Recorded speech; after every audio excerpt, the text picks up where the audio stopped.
Doc Rob, are you there? I am here. Rob, what's up? Hey, buddy. Can you hear me all right? Yeah, I got you. All right. Good to see you, Marv. Good information, too. Love catching up again. Like we were talking earlier, you been doing this since 2014. We met about that long ago, and just happy to see you still advocating for the NFL players, both present and past, and the way that this plant can help them. I love it. I appreciate it, and not to take up your time, but you were at the first cannabis conference I ever went to. I think that was 2014 at the in a ballroom at the Marriott Hotel downtown on Broadway, and it showed how this thing has grown. It has grown. Now the same conference is at the Jacob Javits Center, and they're taking up 2 floors.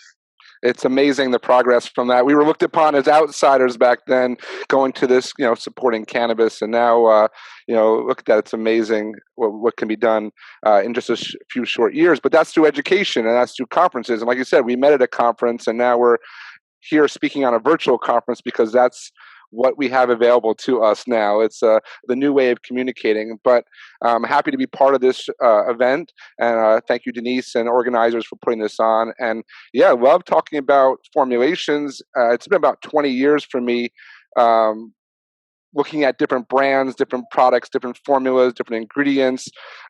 Back about 18 years ago, when no one knew what the word probiotic was, I was out there traveling around teaching people the basics of gut health, and I love the connection between digestive health and brain function and mood, and all this is all tied together. We've been talking about this for close to 2 decades, and it's unfortunate that we're doing this under these circumstances with viruses and other effects, but the people out there, society is getting more informed. And when it comes to cannabis and hemp, CBD, and other compounds, this is one of the biggest challenges, is getting the right information out there to people. I'm constantly getting emails and requests, doing our best to kind of set the record straight. So I'm happy to be here and answer questions that people may have regarding products.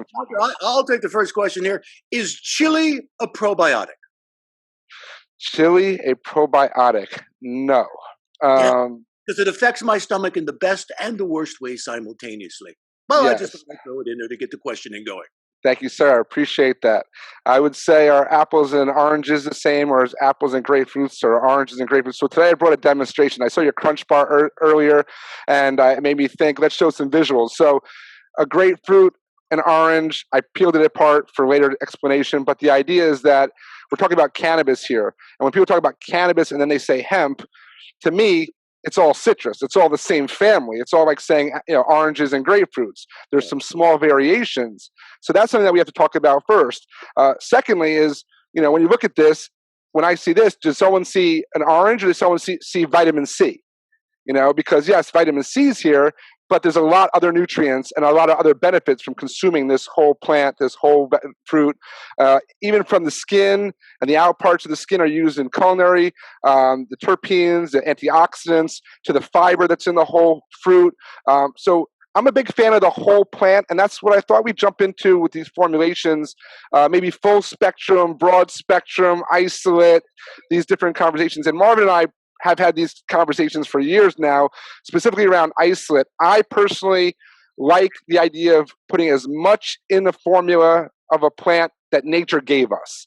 Meaning, if nature gave us a certain way, I like to keep that kind of recipe in place. Science, though, likes to identify individual compounds, maybe focus on them a little bit. But in reality, when someone says full spectrum hemp or full spectrum oil or tincture, I think that's almost a mistake again, because there's over 500 compounds found in cannabis, right? And we're focusing on a couple phytocannabinoids. But when you say full spectrum, how many of those cannabinoids are representative? How many of the flavonoids? People aren't even talking about the flavonoids. The flavonoids are represented. How many terpenes? So full spectrum is a little bit confusing, but it's meant to help us differentiate, I think, between THC products and non-THC products. And that's really the bottom line. And we have certain athletes, we have certain careers that require, right now under regulatory guidelines, I know we had a great talk on regulatory or legal, that no THC be in the system whatsoever. Airline pilots, military, and so for those formulations, when I put those products together, that's where we want to find ways to use these compounds from cannabis without the risk of the THC compound. However, as a physician, I like a little bit of THC in my formulas. I think that it adds, the crunch, the whole benefit, the goodness of the product. But I do see now more and more certain formulas, certain roles where those isolated compounds can be used effectively. I love you having a doctor here that's a functional medicine doc. That's a huge thing. Functional is better than just esoteric. We want it to work, not just be sold. What I'm picking up briefly is that a full spectrum product really isn't even out there, or is it? I mean, unless you're using the plant on its own, like eating the buds or juicing the leaves, which I'm a big fan of. How about burning the flower? Once you're burning it, I think that you may have had a full spectrum, but by burning it, you're probably destroying a significant amount of those compounds even before you have a chance to inhale them. So what's the mixture called if it's not full spectrum? Is it a hunk of spectrum? Well, some of the industry is using broad spectrum, which means it's a pretty good array of the compounds. Are not claiming that it has everything but one, but it has a good variety, and that's not a bad way to approach it. I mean, again, if you're in a position where you have the concern about that small arbitrary amount of THC in your product, then that's where you really need to look at. But I think that that's almost allowing us to be pigeonholed, and I think I personally advocate for the whole plant. I advocate for some small amounts of THC. But again, that also depends on the purpose. So when I'm formulating, I talk to people and say, some people want to help with sleep. Let's use sleep for an example, right? So some people are looking for formulations that are geared towards helping them relax and sleep. Yeah. Other people come to me saying, I'm exhausted. I need a pick-me-up. I want something that can give me more energy. So that still can be benefit with cannabis and cannabis-based compounds, but how we formulate is a little bit more unique in that regard. So I think that people have to understand that there's a lot of things that could be addressed with cannabis. There's also the use of other complementary ingredients, other herbs. So like when you're looking for sleep, you maybe want to use chamomile or lavender or avena, which is hops or oats, and melatonin and other good things like that. Magnesium is huge. Wow. For people. Most people over 55, they're showing are deficient in magnesium, and it's a major nutrient. So if you supplement yourself with magnesium at bedtime, that may help you sleep. So I don't think cannabis is a cure-all, one-all solution, but we use this to introduce so many more natural options. Well, we do see a broad spectrum product. Is it, and it should be enhanced in one small part of that broad spectrum, like you were saying, to increase an appetite, to help you sleep, to do something else. So while the other elements of the plant are in there, the elements that you want to address are supersized, if you will. I think that there's a lot of great formulas out there. There's a lot of great products and brands on the market today. You see a lot of products that are just touting, hemp extract or hemp oil, CBD oil. But if the consumer, as we get smarter, we start looking at the back of the label and what else is in this bottle, what else is in these capsules, and whether they be preservatives or artificial fillers that we don't want, or are they complementary and supportive ingredients like herbs and minerals and other nutrients? And these are things that in formulation, are very important. And that also helps on how you, if you're someone out there looking to manufacture or start a brand, it's also how you have to address your label claims or how you address your product's capabilities. Certain herbs have been proven, let's say ashwagandha or astragalus, have lots of clinical studies showing that they're good for X, Y, and Z, stress or whatever it might be. Well, you can have that as in your formula and say with ingredients that may help with stress, that's proven with that ingredient where you may not have the research yet with the cannabis. Is your formulation also, is it guided by the delivery mechanism? Is it a sublingual? Is it the new strip? Is it a lotion? Huge question. Thank you, Ron. That's, Ron, that's a great thing. Delivery system is key. Whether it's a short-acting fast-acting sublingual or a tincture or oil or something that you put in your mouth, versus or a vape that might hit very quickly into your lungs, into your bloodstream, or those edibles or those capsules that are more passed through the digestive tract, broken down through the liver, hit into different areas, and that takes maybe longer time. This happens. We've seen this with cannabis, with marijuana, high THC edibles. Someone says, "Ooh, I ate a piece of brownie and I don't feel anything 20 minutes later like I do when I smoke or take a hit from a joint. Maybe I need a little bit more brownie." And then an hour later, they're saying, "Whoa, I have way too much in my Way system." too much brownie in me, and that Oh, yeah. everyone has that same first edible story. I A swear. lot of people I know for sure. So, but in today's day, dosage is key also because some people's tolerance is different. So someone might take a 5 milligram or 10 milligram CBD product or dose, and they might get total relaxation. They maybe want to crawl into bed and take a nap, where someone might take 10 milligrams and not feel a thing. And so for everyone that I recommend, it's always start low and slowly increment higher and higher till you find the level that's comfortable for you, what's serving you best. That's Right. always, don't go by what's So- out there saying 20 is good. Find what works for you. And on any one day, your body is going to absorb that at a different level. While 10 milligrams may have affected you Sunday, here it is Wednesday, and you need 25 milligrams. True? That is true, and a lot of that goes to your diet. I've seen a lot of people say, these compounds are mostly fat-loving. So if you've had a diet rich in saturated fats or fats while you're consuming, that may change the absorption rate significantly from when you have no fats or doing a low-fat diet. So that's a big factor.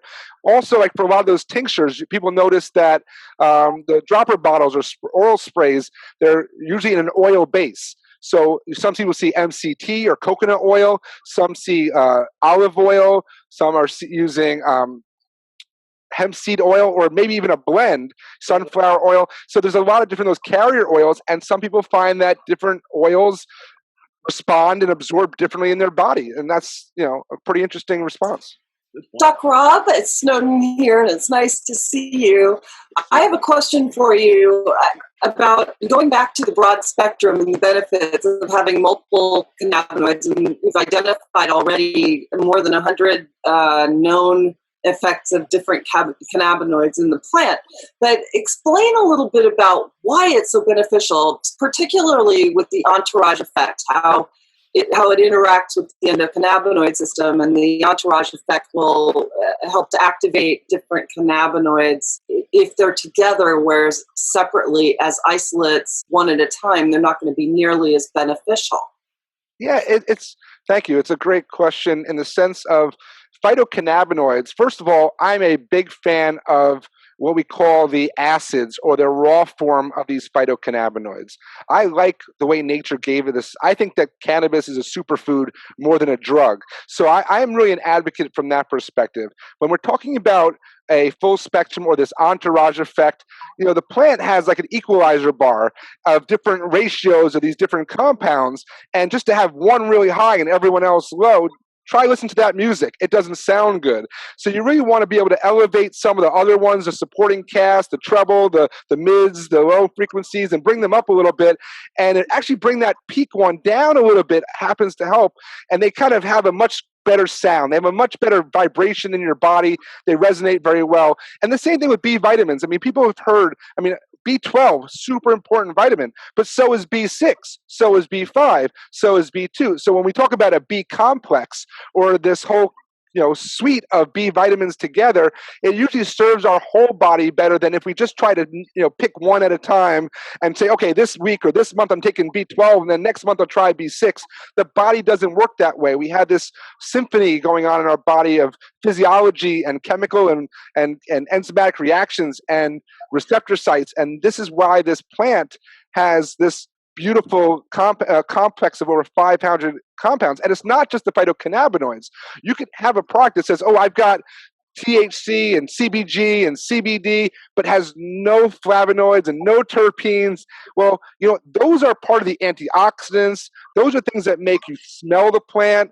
All this, if you had food that had no taste and no smell, but someone told you it had all the things you need for your body to work, people wouldn't really be enthusiastic. Nature gave us that smell. Nature gave us that taste so that we can put this into our body and our body would respond to it very well. And this is all nature's greater being. And I just think that's important that this is a plant that's opened us up to many plants have these compounds, maybe not phytocannabinoids, but many antioxidants and many nutritive compounds, many minerals.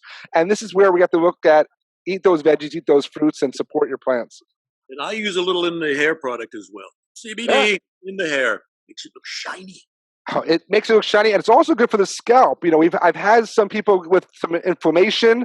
The CBD has been shown topically to have multiple attributes. So this goes back like 5 years ago. A research study came out of a conference in Italy I was at, and we talked about CBD on the skin for acne. Could be for anti-inflammatory, antipyrogenic, antibacterial, and all these benefits, prevent rashes, eczema, inflammation, but are there other herbs, other oils, other plants, other compounds that help? Yes, of course, so this is why we have to look at this as a complex formulation and work with people, if you're looking at these, or look for formulas that have that kind of thoughtfulness from a supply chain, from where the ingredients come from, to how they're manufactured, to, like the functional doctors say, what their intention is going to be, or how they're going to work in your body. Another quick question about my body producing, what are they called? Endocannabinoids Yes. already. It's like there's adrenaline in my body, but it's not coming out all the time. Right. With regard to what my body's producing, when I ingest from the outside, does my body say, oh, looks like we've got a visitor, I don't need to go to work anymore? Does your body shut down when you're taking cannabis in on a regular basis? Or does it continue to produce lower levels? How does it all work, Doc? Another great question. And I've actually seen this, unfortunately, firsthand. This happens a lot right now in young adults with THC products, primarily only because they're looking for that euphoric or that psychoactivity, that impact. But they're using a very highly concentrated form, whether it be oil or wax or crystal or whatever names you want to call the concentrates. Yes. And they're dabbing, and the response to the receptors are saturating them.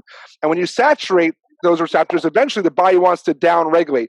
More importantly than the individual user, I want to reflect on pharmaceutical drugs, let's say for depression or these SSRIs. What we're seeing, and their studies have been showing, is that the more they put people on these antidepressants, SSRIs, and they say, and you say, Doc, when do I get off this? How long do I have to be on this? And they say, what do you mean? Like, you're on it forever. There's no exit. So what happens is, by you taking a drug like this chronically, it tells your receptors, it tells your body's production of anandamide or those endocannabinoids, what your body produces. It says, hey, we don't need to shut it down. So if you stop taking the medication, you're actually worse off than you were before you got on that medication. That's because you're using an outside synthetic source to treat your symptoms.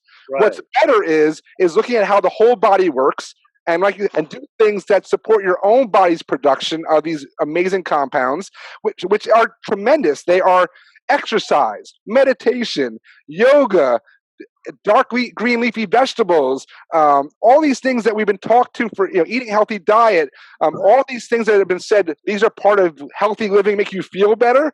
This is not just a physical, but this is also emotional health. And this gets complicated. We can do this if we as individuals take that responsibility and take those actions. And that's why, again, I became a naturopathic doctor. That's why after I became a naturopathic doctor, I went to culinary school. Everyone made fun of me, but I was like, no, let me show people the first thing you do, or something that you do 1, 2, 3, 4 times a day, every day of your life, is put food and nourish your body. So what you put in your body, on your body, this is the most critical things for your self-control, your own responsibility. Especially in an age of virus and pandemics, how you take care and protect yourself, support your body's health, and cannabis can be very beneficial in that regard. But I think you can also, again, overdo anything. You can overdo water if done improperly. So we have to do this with responsibility. Okay. Go ahead. And so this is where, again, as a doctor who's a big cannabis advocate, I've been, helping a lot of people for many, many years. I still always have that little, respect to ethics and the moral responsibility of a physician to say it doesn't work for everyone the same way. Some people actually have allergies to cannabis. Everything is possible. So you have to be a little responsible here and look in your own health. Pay attention to how your body feels, and don't be pushed to go higher doses if you don't need it. Go stay low. Are we tracking this data that in a few years we're going to know that, hey, people over 70 really don't catch the same kind of buzz as a 21-year-old frat boy? They are already doing a lot of these studies now. There's some great apps. There's some really good stuff, both in the U.S. And in Canada. Canada's had a little bit of head start in this data applications. They've been setting apps up to try to keep track of not only age discrepancies, but what products work better for what conditions. So right now you walk into a random, I have some great bud tenders in Vegas I can refer you to, but and not every place has this educated, customer service support. My buddy who's a bud tender in Las Vegas says he's a personal shopper. He doesn't sell anything. He just helps you guide to find out what's going to be best for you. He doesn't have to sell a cannabis product. That sells itself. That is a very important position in the cannabis world, because a lot of times it's the first opportunity that a newbie has to start the conversation about cannabis and the benefits. So that counter person at the Medi shop is muy importante, mi amigos. Exactly. And I do a lot of trainings for those staff, and I try to tell them, if you don't know the answer, don't give your customer or the patient some BS. Right. Defer to a doctor. Say, hey, you know what? Let me go and do some research. I'll get back to you. The patient today, if you're in that role of selling, whether in a recreational or a medical facility, you're still responsible for giving them good advice. Just like the health food store employee shouldn't be treating or diagnosing your disease on the floor of Whole Foods. That should be referred to your primary care, to your doctor. But even we're educating doctors today. Again, the curve is ramping up because we need more doctors learning and accepting cannabis. 5 years ago, I did a conference in Chicago, and the medical community was told, don't come to learn about cannabis. They were warned not to go for a free conference to learn about cannabis. Now they're being pushed to study and take classes to learn more about cannabis. So. I know a good doctor. Where'd he go? Somewhere in my viewfinder. Thank you very much. Good information out there. You are video archived, and we're going to get back to watching exactly what you just said over and over, so we all get a little smarter to share the information.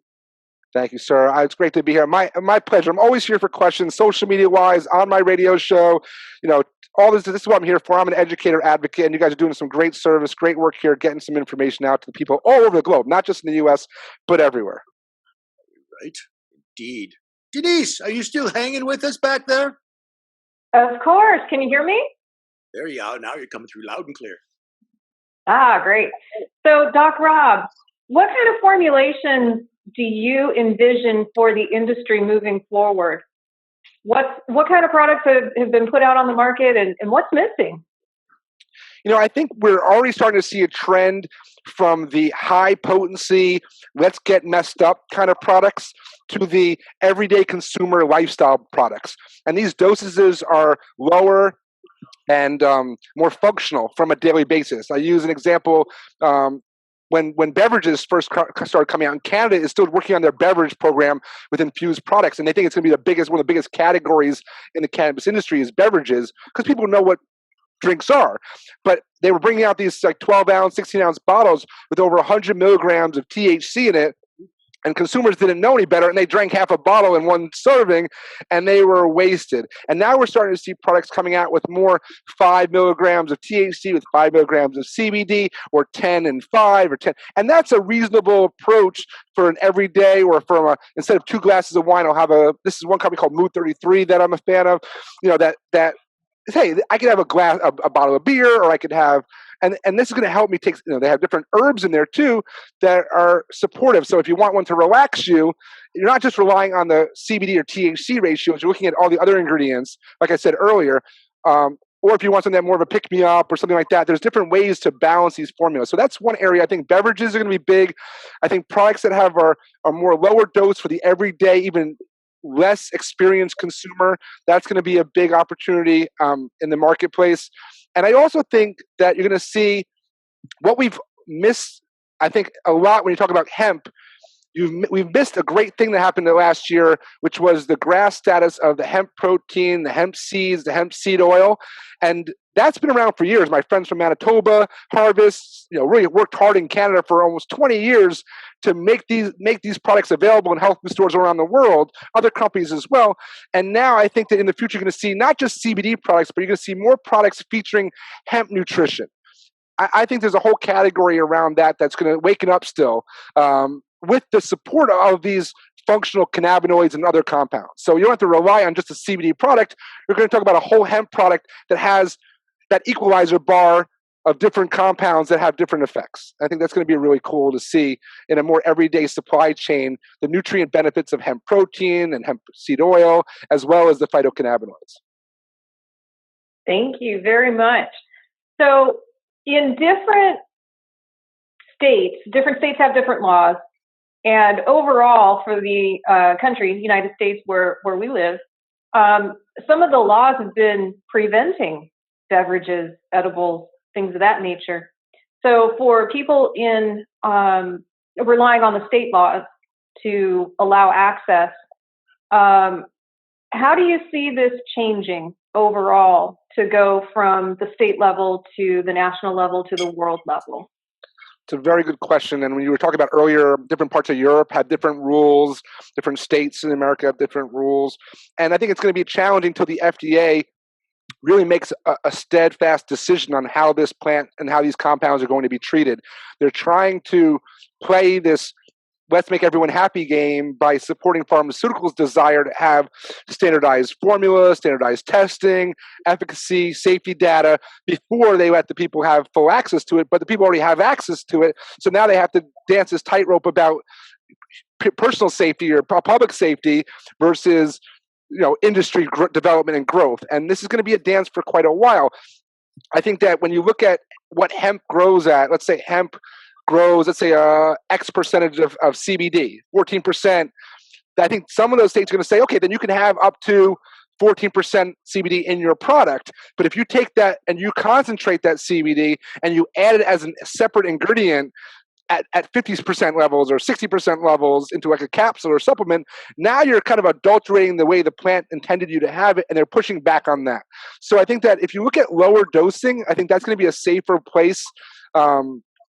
We're going to have a differentiating between everyday food and beverage, consumer over-the-counter products to drugs and medicine. People keep getting that kind of line also, in shades of gray, because I think that every time someone takes cannabis, it's helping their health, their body for the most part, whether they're looking for a medical reason or not. So if someone's an adult that says, I want to, use cannabis to promote well-being, how about as a naturopath, prevent disease, promote my well-being, not treat disease or be fearful of or be reactive. I want to be proactive. These are things that all have to be considered as the industry evolves. And I think we're still a couple of years away from it being really defined clearly. So right now is pay attention to your state laws. Don't get yourself in trouble. States like New York are trying to have the growers in the state sell their products to consumers in the state versus worrying about exporting and crossing state lines, and they want to support that local industry. That's got a lot of benefit for the local farmers that have invested a lot in growing this hemp industry. And maybe that rule would change in 3 years from now, but it's nice to see a state supporting their internal agricultural development. So there's really no, hey, this is the future, because I don't have that crystal ball, and we don't know what the government's going to do this year versus a new government next year if that happens. So everyone says, we thought if Bernie got elected or Bernie was president, cannabis would be legalized the next day, and and Biden's still going out saying he thinks it's a gateway drug. So some days he changes his mind. So we don't know yet where the government and regulation is. All I know is take care of the quality. Check your sourcing. We've talked about the STDs. Know how your product is grown, how it's processed. If you can get a product right now, I'm promoting products that are minimally processed. That's part of my advocacy. I like the whole plant, and I see a lot more of that coming in the next year or so. That's part of my efforts, and I will be sharing more research and more findings. We just got some lab results actually back yesterday that I can't talk about, but it is super exciting about these compounds. So stay tuned and stay connected for sure. Thank you, Dr. Rob. And I want to apologize up front to the Apple, those of you at the Apple industry, because apparently the new slogan is "A reefer a day keeps the doctor away." Sorry, Apple, you're out. Apple Day works, but right now I'm doing my vitamin C from oranges. So, that's what boost up that vitamin C, everyone. It's really important this time of illness. And I have my moringa tree growing on the back. I got a neem tree. I got lemongrass. But that moringa, which looks like just another tree in the backyard, those leaves are loaded with vitamin C. Wow. So don't sleep on your backyard gardens at all. And your home medicinary, your own herbal garden is key. Right now, if you're bored at home, go out there and get some herbs and grow some herbs if you can at home, or order some online. It's fun for the kids to watch, but it's also something you can use in your culinary, mix into your smoothies. I put into every aspect I can. And you're a healthy looking man for 96 years old. 96 next month. Sorry, don't rush me. Oh, wow. Just a kid. Yep. How about that, Denise? What a great lineup of guests we've had so far. Who's up next?